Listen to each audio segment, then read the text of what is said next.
অনেক দিন হয়েছে নিলয় প্রবাসে থাকে। বিয়ের পর সে মাত্র 2 দিন বাড়িতে ছিল।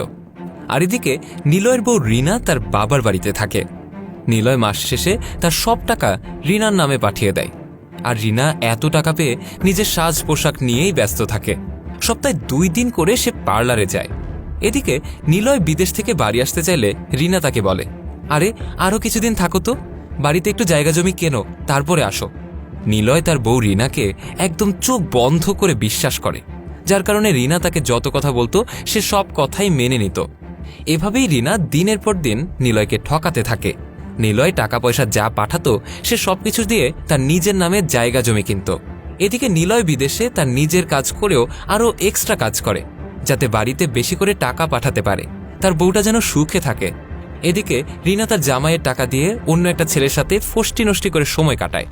নীলা যখনই ফোন দেয় তখনই সে একটা বাহানা ধরে, বলে আমি এখন ঘুমাবো, আমি এখন গোসল করতে যাব। এসব কথা বলেই সে তার ফোনটা রেখে দিত। আর এদিকে নিলয় সারাদিন কাজ শেষে বউকে একটু ফোন দিত। সে ভাবত রিনার সাথে একটু কথা বললে তার মনটা ভালো হয়ে যাবে। কিন্তু সে কি করে জানবে তার বউ যে অন্য ছেলেকে দিয়ে তার চাহিদা পুষিয়ে নিয়েছে। নিলয় এত কিছুর পরও রিনাকে কিছুই বলেনি, কারণ সে রিনাকে অন্ধের মতো ভালোবাসত, বিশ্বাস করত। একদিন নিলয় রিনার ফোনে একটা ফোন দেয়, দেখে ফোনটা বিজি আছে। এরপর যখনই ফোন দেয় দেখে তখনই বিজি। একদিন রিনা নিলয়ের ফোন দেখে তাড়াতাড়ি ফোনটা কেটে নিলয়ের কাছে ফোন দেয়। নিলয় সেদিন অনেক কষ্ট পায়। সে বলে, আমি সারাদিন কাজ করে একটু ফোন দেই, আর তুমি তখনই বলো গোসল করবে, ঘুমাবে, কথা বলার তোমার সময় নেই। আর এখন সবসময় ফোন বিজি পাচ্ছি, কার সাথে তো কথা বলো তুমি? রিনা তখন সাথে সাথে রাগ করে উঠে বলে, হ্যাঁ আপনি কি আমাকে সন্দেহ করছেন? আরে মানে কি, আমি কি তোমাকে এই কথাটাও বলতে পারবো না? রিনা তখনই রাগ করে ফোনটা রেখে দেয়। রিনা তখন আবারও ফোন দিলে রিনা ফোন ধরে বলে, উফ, আমি আর আপনার সাথে থাকতেই পারবো না। যে স্বামী তার বউকে সন্দেহ করে তার ঘর আমি কখনো করব না। নিলয় তো এইসব কথা শুনে কাঁদতে কাঁদতে বলে, আরে আমি কার জন্য এত কিছু করলাম?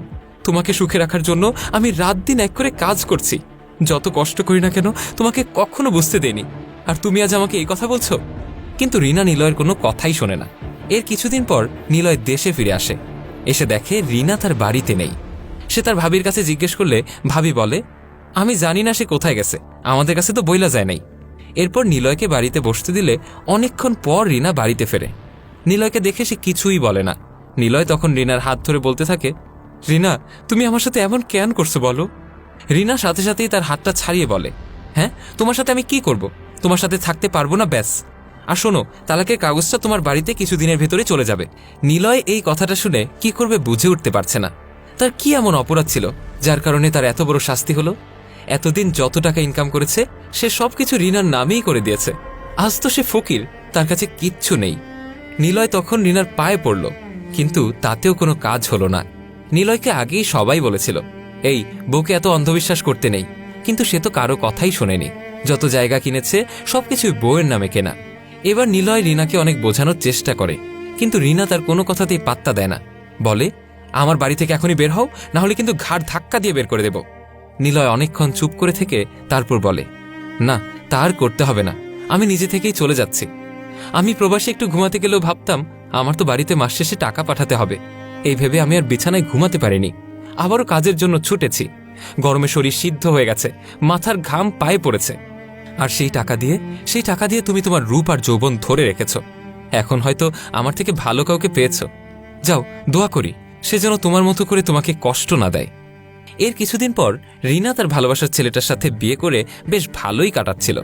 রিনা তাকে দামি দামি মোবাইল, দামি দামি বাইক কিনে দেয় তার প্রবাসী স্বামীর কষ্টের পয়সা দিয়ে। রিনাও এখন তার স্বামীকে অনেক বিশ্বাস করে, যখন যা চায় তাই দেয়। তবে কথায় আছে না, নিজে ঠকালে নিজেকেও ঠকতে হয়। রিনা টাকা পয়সা যখন শেষ হয়ে যায় তখন তার ভালোবাসাও কমে যায়। এখন রিনার স্বামী দেরি করে বাড়ি ফিরলে তাকে রিনা জিজ্ঞেস করে। সে তখন বলে, এই তোর মতো মাইয়ারা আমি শুধু টাকার জন্যই বিয়া করছি, তুই কি করে ভাবলি তোরে আমি ভালোবাসুম? যেই মাইয়া নিজের এত বছরের সংসার সাইরা আমার কাছে চইলা আসতে পারে, সে যে কয়দিন পর আমারে সাইডা যাইব না তার কি গ্যারান্টি? এই কথা বলেই রিনাকে তার জামাই বাড়ি থেকে বের করে দেয়। রিনা এবার বুঝতে পারছে কারোর প্রতি অন্ধের মতো বিশ্বাস করে ভালোবেসে পরিণামে তার থেকে ধোঁকা পেলে ঠিক কেমন লাগে। ভিডিওটি ভালো লেগে থাকলে লাইক, কমেন্ট এবং শেয়ার করতে ভুলবেন না। কমেন্ট বক্সে জানান আপনার মূল্যবান মতামত। ফলো বাটনটি ক্লিক করুন আপডেট ভিডিও